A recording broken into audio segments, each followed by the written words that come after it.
Hello everyone, welcome back to Illume Biology. NCERT recapitulation series ही करेंगे। Fifth part है आज इसका जो मैं रिलीज़ कर रहा हूँ। 16th चैप्टर को डिस्कस कर रहे हैं और आज हम लोग बात करेंगे डाइजेस्टिव ग्लैंड्स की। आपसे रिक्वेस्ट है कि इस वीडियो को देखने से पहले जो 4 पार्ट्स मैंने इसके रिलीज़ किए वो ज़रूर देखो, क्योंकि काफ़ी बेसिक कंसेप्ट हम वहाँ पर ऑलरेडी स्टडी कर चुके हैं। इस पर्टिकुलर वीडियो में हम उन डाइजेस्टिव ग्लैंड्स की बात करेंगे जिनका डाइजेशन में रोल रहता है। तो बेसिकली हम लोग बात करने वाले हैं सलाइवरी ग्लैंड्स के बारे में। ये पिक्चर जिसमें तीनों सलाइवरी ग्लैंड्स मैंने शो कर रखी है, पैरोटिड, सबमैंडिबुलर और सबलिंगुअल। मैं डिटेल में और इनको भी लूँगा। उसके अलावा मैं बात करूँगा लीवर और गॉल ब्लैडर के बारे में। सबसे पहले आप ये पिक्चर यहाँ पे अच्छे से समझ लो, क्योंकि इस पिक्चर में मैंने लीवर, गॉल ब्लैडर और पैंक्रियास, इन तीनों का ना रिलेटिव लोकेशन आपको यहाँ पर शो किया है। देखो, सबसे पहले मैं आपको शो कर रहा हूँ यहाँ पे लीवर। आप लीवर का साइज़ देखो अगर, तो ये साइज़ देखते ही समझ में आ रहा है कि liver is the largest gland of body. इसका एक्सटेंट देखो आप, it is the largest gland of body. उसके अलावा लीवर के डॉर्सल साइड में आपको ये इस तरह का एक ग्रीन कलर का पाउच दिखेगा। This is called as gall bladder. बहुत छोटा सा एक पाउच रहता है। और यहाँ पर देखो, ये देखो, ये हो गया स्टमक। ये वाला पोर्शन कौन सा है आपका? ये स्टमक वाला पोर्शन है, ठीक है। और यहाँ से शुरू हो गया डुओडेनम, तो ये डुओडेनम का एक्सटेंशन यहाँ देखो आप। तो ये जो डुओडेनम है, उस डुओडेनम के लूप में आपको यहाँ पर एक येलो कलर का लीफ लाइक स्ट्रक्चर दिख रहा होगा, एक ऑर्गन दिख रहा होगा। ये है पैंक्रियास। इस तरह का अलोंगेटेड एक ऑर्गन रहता है, ये लंबा सा। तो this is pancreas, this is gall bladder और यहाँ पर प्रेजेंट है ये बड़ा सा लीवर। अब जब हम वेंट्रल सरफेस से यानी एंटीरियर सरफेस से इसको देखते हैं तो गॉल ब्लैडर इतना क्लियर नहीं दिखता। तो मैं आपको इसका डॉर्सल व्यू यानी कि पोस्टीरियर व्यू दिखाता हूँ। यहाँ पे देखो, ये लीवर है। यहाँ लीवर में पीछे की तरफ यहाँ इस तरह से लोकेटेड रहता है अपना गॉल ब्लैडर। ये रहा यहाँ पे। तो this is the exact position of gall bladder behind the liver. चलिए बारी बारी से शुरू करते हैं सबको। सबसे पहले बात करूँगा मैं सलाइवरी ग्लैंड्स की। और जैसा कि नाम से समझ में आ रहा है कि इनका काम क्या होता है, इनका काम होता है सलाइवा का प्रोडक्शन। अब सलाइवा में कंटेंट्स क्या क्या है और डाइजेशन में कैसे रोल प्ले करता है, वो हम जब डाइजेशन का फिजियोलॉजी पढ़ेंगे तब वहाँ पर डिस्कस करेंगे। फिलहाल मैं यहाँ पर आपको सलाइवरी ग्लैंड्स के बारे में बता देता हूँ। Total 3 pairs of salivary glands present है। 3 जोड़ी सलाइवरी ग्लैंड्स, जिसमें सबसे पहले आता है पैरोटिड ग्लैंड। यहाँ देखो आप, ये जो आपको दिख रहा है ये पैरोटिड ग्लैंड है। आपके ईयर के फ्रंट में ये देखो, ये पूरा हो गया पैरोटिड ग्लैंड। ये ईयर, यहाँ पे आपका पैरोटिड ग्लैंड प्रेजेंट रहता है, ठीक है। This is the exact position. उसके अलावा ये हो गया अपना लोअर जॉ यानी कि मैंडिबल। ये देखो यहाँ पर, ये मैंडिबल का आउटलाइन है। तो इस मैंडिबल के नीचे और अंदर की तरफ, यानी आप एग्जैक्ट पोजीशन यहाँ देख सकते हो, यहाँ पे अंदर की तरफ, ठीक है। यहाँ जो बोन फील होती है उसके अंदर की तरफ आपको एक और ग्लैंड दिखेगी जिसका नाम है सब मैंडिबुलर ग्लैंड। तो ये हो गई सब मैंडिबुलर ग्लैंड। ध्यान रखना, ये जो मैंडिबल बोन है उसके अंदर की तरफ ये रहती है। अंदर की तरफ मतलब इसके बैक साइड में। और यहाँ पर आपको टंग का आउटलाइन दिख रहा होगा। देखो, ये टंग है। तो इस टंग के नीचे की तरफ एक और ग्लैंड प्रेजेंट है जिसका नाम है सबलिंगुअल ग्लैंड। तो ये एग्जैक्ट इन तीनों ग्लैंड्स की लोकेशन है। सब मैंडिबुलर ग्लैंड को ही सब मैक्सिलरी ग्लैंड कहा गया है। अब इनका देखते हैं हम लोग याद कैसे करना है। देखो, मैंने आपको पिछले वीडियो में बताया था कि जब भी हम एक प्रीफिक्स यूज़ करते हैं सब, तो इस सब का मतलब होता है बिलो यानी नीचे की तरफ। तो यहाँ नाम देखो, सब मतलब नीचे, और मैंडिबुलर ये हो गया, मैंडिबल से नाम ओरिजिनेट हुआ। ये मैंडिबल मतलब लोअर जॉ, यानी लोअर जॉ के नीचे वाली ग्लैंड सब मैंडिबुलर ग्लैंड। सिमिलरली इसको सब मैक्सिलरी भी बोला है, बिकॉज ये मैक्सिला के भी नीचे ही है बेसिकली देखा जाए तो। देखो, ये अपना मैक्सिलरी, ये हो गया मैक्सिला बोन, तो यहाँ नीचे भी प्रेजेंट है, इसलिए सब मैक्सिलरी ग्लैंड भी बोलते हैं इसको, बट इसका प्रॉपर नेम सब मैंडिबुलर ग्लैंड है। और इसको देखो यहाँ पर सब का मतलब हो गया नीचे। और लिंगुअल वर्ड भी मैंने आपको लास्ट वीडियो में सिखाया था। लिंगुअल वर्ड रिप्रेजेंट करता है टंग को। तो ये कुछ अगर बेसिक वर्ड्स आप याद कर लो ना, जैसे लिंगुअल, सब, तो क्या होता है कि बायोलॉजी बहुत आसान हो जाती है हमारे लिए। टंग से रिलेटेड आर्टरी, नर्व, इन सब का नाम लिंगुअल से ही शुरू होता है। तो ये चीज़ें आप याद कर लो। तो सब लिंगुअल ग्लैंड कहाँ प्रेजेंट होगी? टंग के नीचे की तरफ। यहाँ आपको एक और चीज़ मैं दिखाना चाहूँगा। देखो ये पैरोटिड ग्लैंड है। पैरोटिड ग्लैंड में सलाइवा का फॉर्मेशन होता है, मतलब सब में ही सलाइवा का फॉर्मेशन होता है वैसे तो। इस पैरोटिड ग्लैंड से एक डक्ट निकलता है। डक्ट मतलब ऐसा समझ लो कि एक नली निकलती है। ये डक्ट जो है सलाइवा को इस पैरोटिड ग्लैंड से लेकर जाती है और ये डक्ट ओपन होता है ओरल कैविटी में। डक्ट ओपन होता है ओरल कैविटी में। अब ओरल कैविटी में कहाँ ओपन होता है इसके बारे में पढ़ के फ़ायदा नहीं, क्योंकि हम एनसीईआरटी तक ही सीमित रहना चाहते हैं। इवन इस डक्ट का एक नाम भी है, बट हमें वो अभी नहीं पढ़ना। हम केवल पिक्चर देख के ये बताएंगे कि जितने भी सलाइवरी ग्लैंड्स हैं उनमें डक्ट्स प्रेजेंट होती है, क्योंकि मुझे एनसीईआरटी के एक पॉइंट को इस डक्ट की हेल्प से आपको समझाना है। सबमैंडिबुलर ग्लैंड है तो सबमैंडिबुलर ग्लैंड का ये डक्ट दिख रहा है आपको यहाँ पे।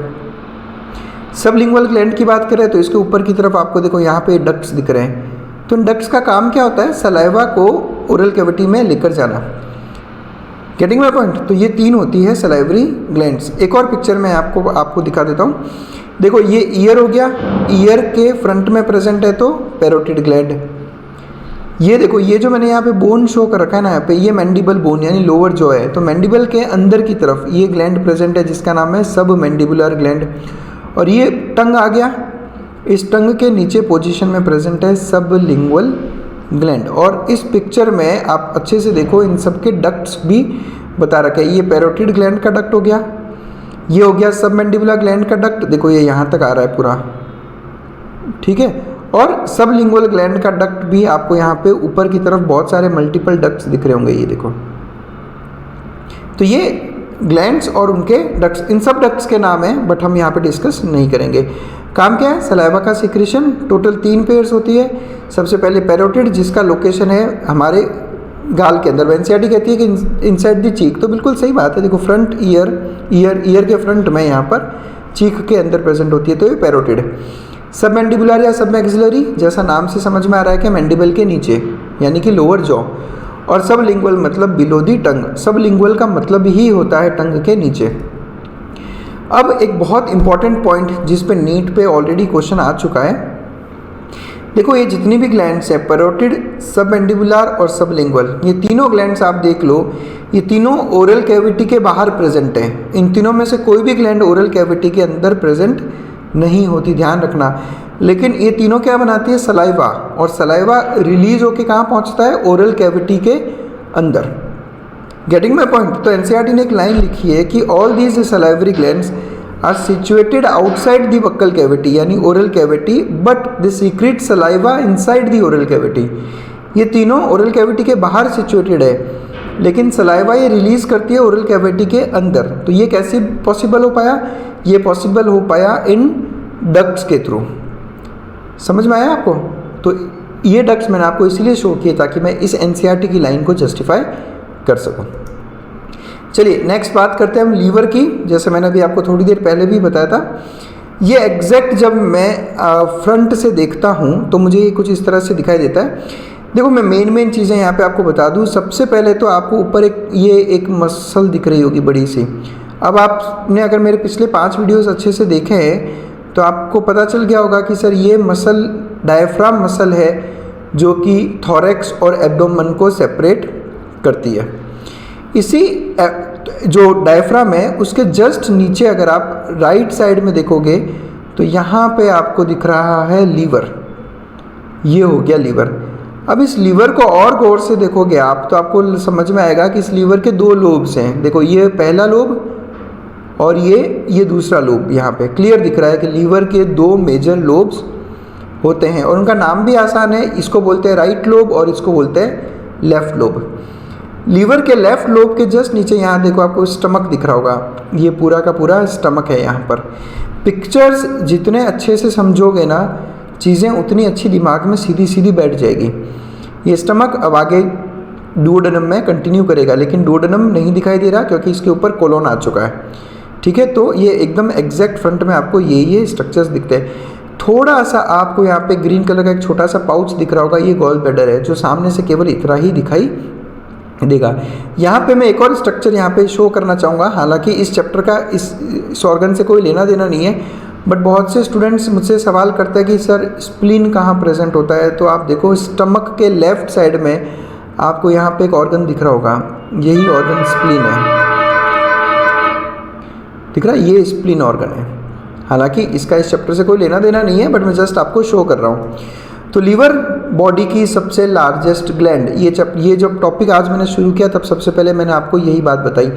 बट यहाँ एक चीज़ ध्यान रखना, जब आपसे पूछा जाए सिंपली कि बॉडी की लार्जेस्ट ग्लैंड, तो आप आंसर दोगे लीवर। क्वेश्चन ध्यान से पढ़ना। लेकिन अगर आपसे पूछा जाए कि बॉडी की लार्जेस्ट एंडोक्राइन ग्लैंड कौन सी है, तब आंसर लीवर नहीं होगा। लीवर एंडोक्राइन ग्लैंड नहीं होता, ध्यान रखना। तो यहाँ कंफ्यूज नहीं होना है। केवल लार्जेस्ट ग्लैंड पूछे तो लीवर, और लार्जेस्ट एंडोक्राइन ग्लैंड पूछोगे तो क्या आंसर लिखोगे। तो कमेंट सेक्शन में आओ और मुझे बताओ कि अपनी बॉडी की लार्जेस्ट एंडोक्राइन ग्लैंड कौन सी है। जब भी आप कमेंट सेक्शन में आंसर लिखते हो तो थोड़ा नीचे रेफरेंस डाल दिया करो। जैसे क्या होता है, बहुत से स्टूडेंट्स लिख के छोड़ देते हैं एंडोक्राइन ग्लैंड। तो और जैसे आज आप अगर ये वीडियो 2 साल बाद देख रहे हो समझो, तो 2 साल बाद जब मैं इस तरह के कमेंट देखता हूँ तो थोड़ा, क्योंकि मुझे भी क्वेश्चन याद नहीं रहता उस वीडियो में क्या क्वेश्चन पूछा गया था, तो आप रेफरेंस लिख सकते हो। जैसे कि आप लिखना चाहो, जैसे कमेंट करना चाहो तो आप लिख दो लार्जेस्ट एंडोक्राइन ग्लैंड, फिर उसके आगे आप अपना आंसर लिख सकते हो, ताकि मुझे भी क्लियर रहे कि क्वेश्चन क्या था। तो लार्जेस्ट ग्लैंड पूछेंगे लीवर, लार्जेस्ट एंडोक्राइन ग्लैंड पूछेंगे तो आप मुझे कमेंट सेक्शन में आकर बताओ। एक एडल्ट ह्यूमन में लीवर का वेट करीब 1.25 से 1.5 किलो रहता है, यानी 1.2 to 1.5 kg।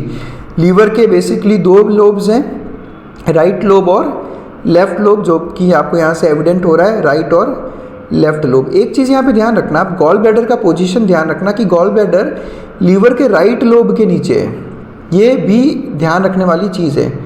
गॉल ब्लैडर का सिचुएशन लीवर के राइट लोब के नीचे होता है। फिर लोकेशन की बात की जाएगी कि लीवर कहाँ प्रेजेंट है, तो आप बोलोगे एब्डोमेन में, जस्ट बिलो डायफ्राम। तो ये देख लो आप, ये डायफ्राम और ये डायफ्राम के जस्ट नीचे एब्डोमेन में प्रेजेंट है लीवर। ये सारी एनसीईआरटी की लाइन्स हैं जो मैंने यहाँ पर आपको मेंशन की है। अब मैं लीवर की एनेटमी की बात करता हूँ कि लीवर के अंदर बेसिक क्या क्या प्रेजेंट है। तो देखो, जब लीवर का मैं एक सेक्शन कट करता हूँ तो मुझे लीवर के अंदर इस तरह से पेंटागोनल स्ट्रक्चर्स दिखाई देते हैं। ये देखो आप, तो ये liver is made up of these pentagonal structures. अब लीवर को पहले मैंने डिवाइड किया लोब्स में, राइट लोब और लेफ्ट लोब। बाद में इन लोब में फर्दर डिविजन्स होते हैं जिनको कहा जाता है लोब्यूल्स।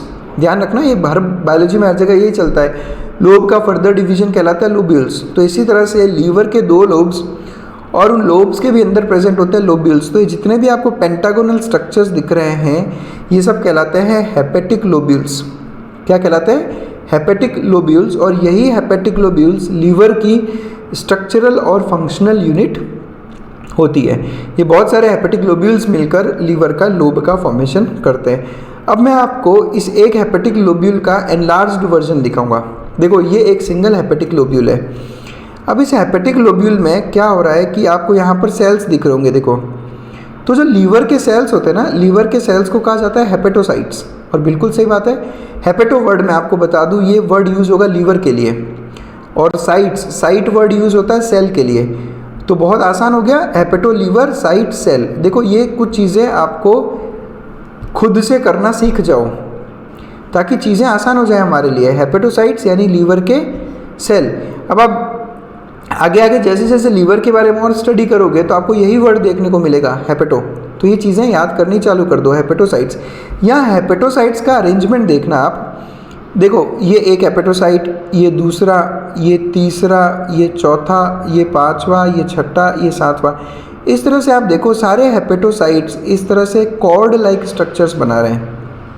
इस तरह से जैसे आप देखते हो ना प्लांट एनाटॉमी के अंदर जाइलम देखते हो, तो कुछ इसी तरह से आपको दिखते हैं ये हेपेटोसाइट्स। यहाँ देखो, ये सारे के सारे हेपेटोसाइट्स है जो कि अरेंज्ड है इन दी फॉर्म ऑफ कॉर्ड्स। और इन कॉर्ड्स को ही कहा जाता है हेपेटिक कॉर्ड्स।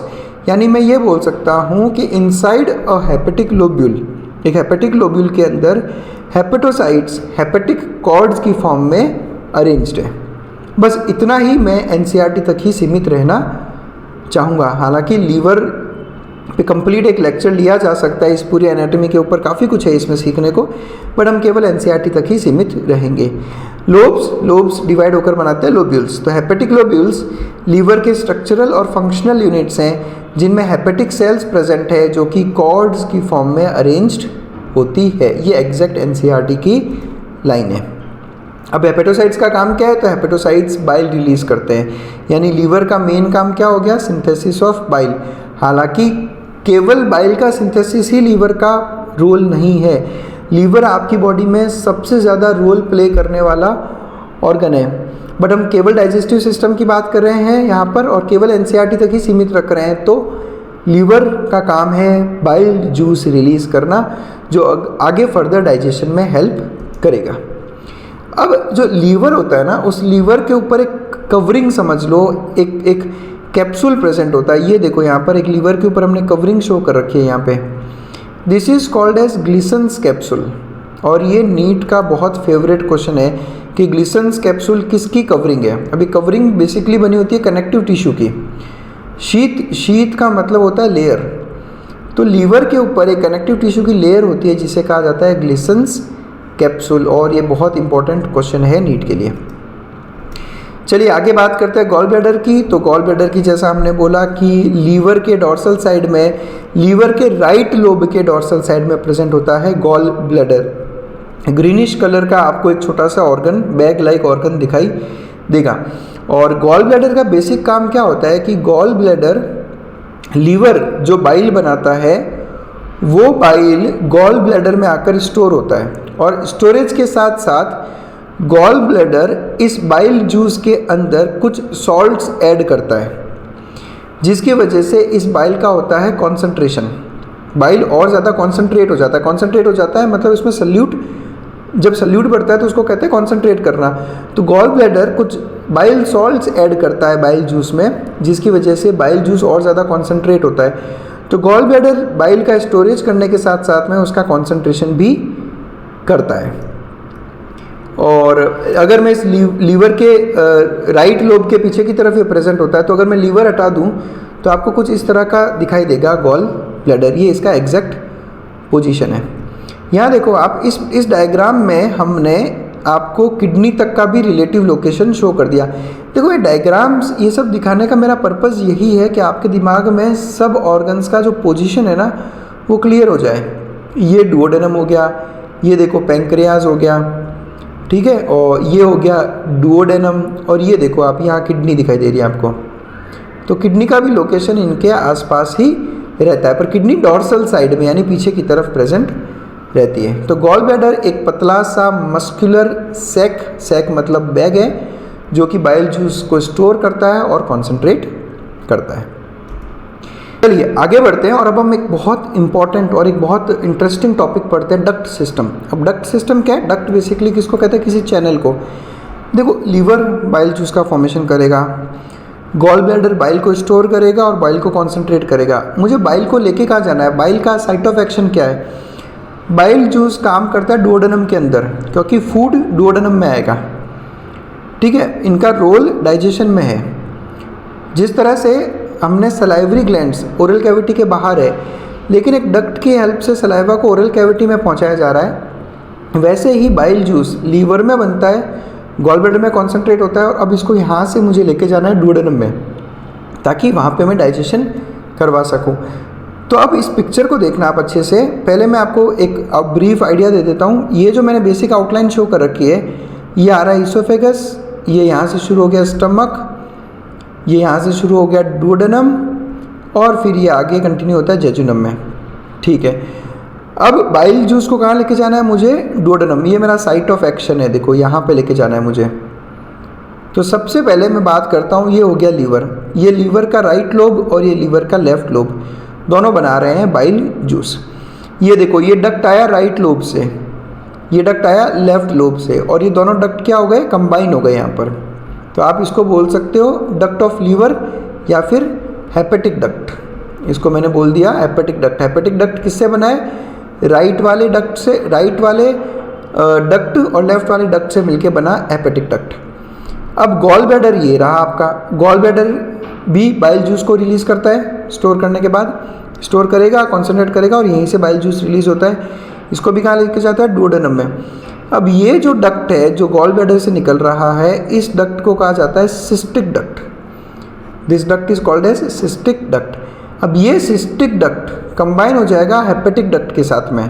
वापस दिखाता हूँ मैं, देखो एक बार, देखो ये हेपेटिक डक्ट और ये सिस्टिक डक्ट, ये दोनों कंबाइन हो गए, ये दोनों कंबाइन हो गए और कंबाइन होने के बाद में दोनों से ही क्या आ रहा है? बाइल। इसलिए इस डक्ट का नाम है कॉमन बाइल डक्ट। कॉमन क्यों? क्योंकि गॉल ब्लैडर और लीवर इन दोनों का जो डक्ट है वो कॉमन हो गया। अब आगे जाके कॉमन हो गया तो इसको सीबीडी या फिर कॉमन बाइल डक्ट बोलते हैं। अब ये सीबीडी इस बाइल को कहाँ लेके जाएगा? डुओडेनम में। तो ये डुओडेनम की तरफ जाता है। रास्ते में डुओडेनम का जो सी शेप्ड स्ट्रक्चर है, देखो ये डुओडेनम का सी हो गया यहाँ पर।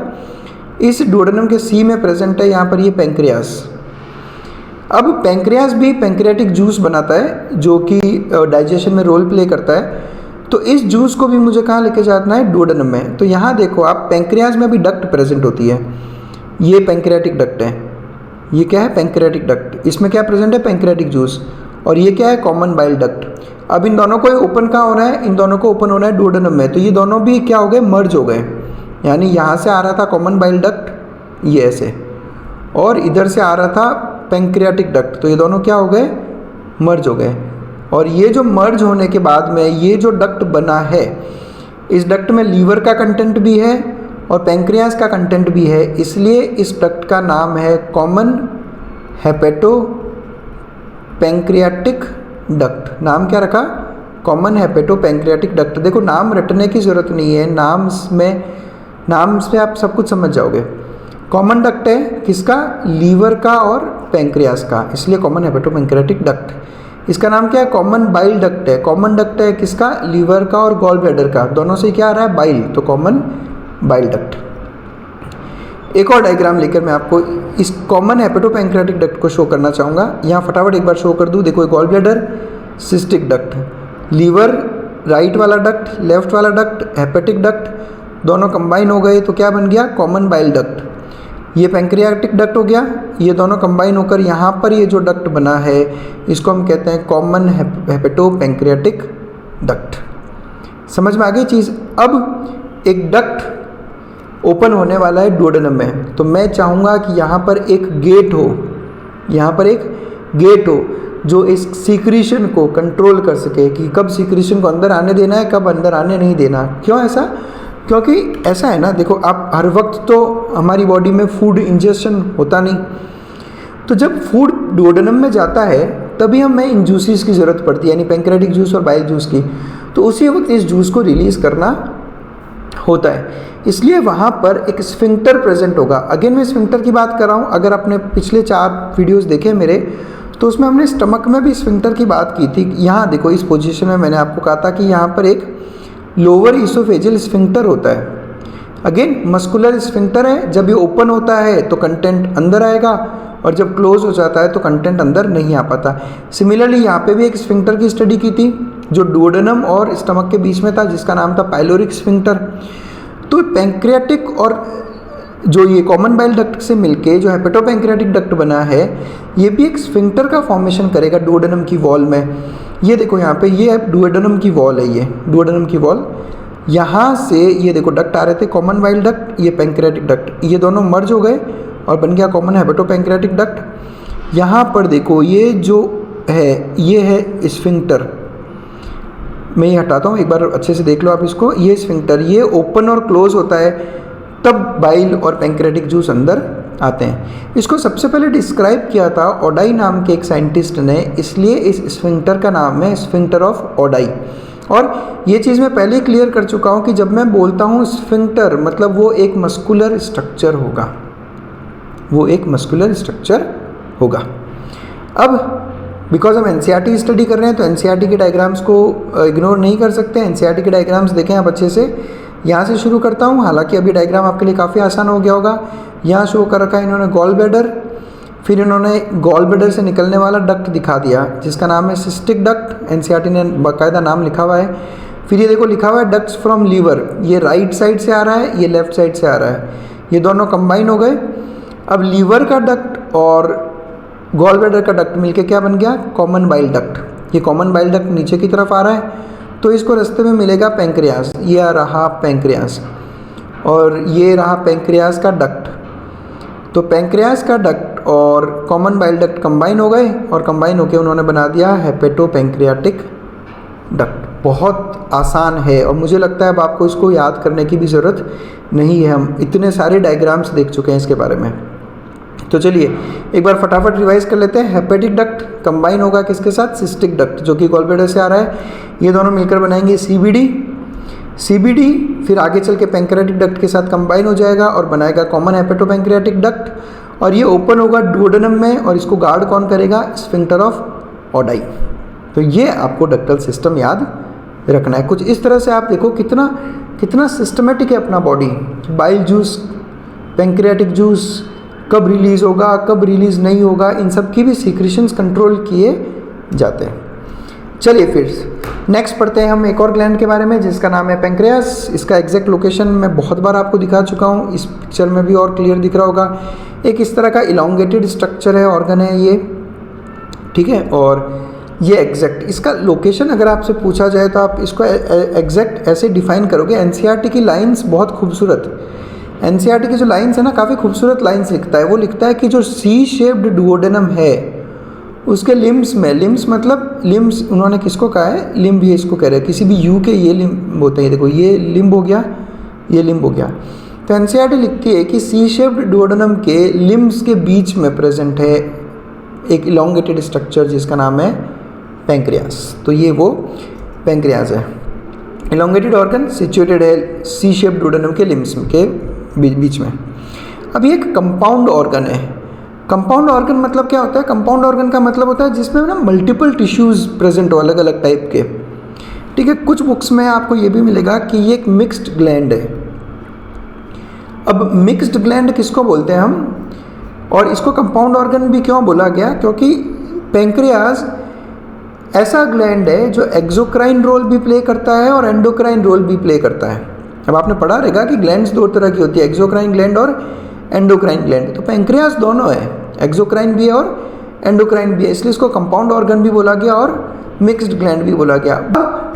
पैंक्रियास का एक्सोक्राइन पार्ट, देखो एंडोक्राइन पार्ट कौन सा होता है, जो हार्मोन्स रिलीज करता है, ये आप सबको ऑलरेडी पता होगा। एंडोक्राइन पार्ट हार्मोन्स रिलीज करता है। तो एक्सोक्राइन पार्ट जो है पैंक्रियास का, वो रिलीज करता है पैंक्रियाटिक जूस। क्या रिलीज करेगा, पैंक्रियाटिक जूस। और इस पैंक्रियाटिक जूस में एंजाइम्स प्रेजेंट होते हैं जो डाइजेशन में हेल्प करते हैं। अब एनसीईआरटी लिखती है एल्कलाइन पैंक्रियाटिक जूस, तो बिल्कुल सही लिखा हुआ है। अब ये हम सोचें कि सर ये कैसे याद रखें कि अल्कलाइन है, एसिडिक है, तो आपको कुछ भी याद नहीं रखना। आप सिर्फ ये ध्यान रखो कि जो गैस्ट्रिक जूस है, जो गैस्ट्रिक जूस है केवल वही एसिडिक है, केवल गैस्ट्रिक जूस ही एसिडिक है। बाकी डाइजेस्टिव सिस्टम के सारे जूस कैसे हैं, एल्कलाइन। एसिडिक कोई भी नहीं है अदर देन दी गैस्ट्रिक जूस। और उसका भी रीज़न आपको पता है कि गैस्ट्रिक जूस में हाइड्रोक्लोरिक एसिड प्रेजेंट होता है, इसलिए। अब बात करते हैं पैंक्रियास के एंडोक्राइन की। तो एंडोक्राइन सिस्टम मतलब जो हार्मोन्स रिलीज करेगा, और ये दो तरह के हार्मोन्स जो एनसीईआरटी ने मेंशन किए वो है इंसुलिन और ग्लूकागॉन। अब इंसुलिन ग्लूकागॉन के बारे में हम लोग डिटेल में स्टडी करेंगे हमारे एंडोक्राइन वाले चैप्टर में। फिलहाल आप ये दो ही नाम याद रखो, और भी हार्मोन्स रिलीज करता है पैंक्रियास, बट फिलहाल ये दो नाम याद रखने हैं आपको, इंसुलिन और ग्लूकागॉन, क्योंकि मैं एनसीईआरटी से बाहर नहीं जाऊंगा।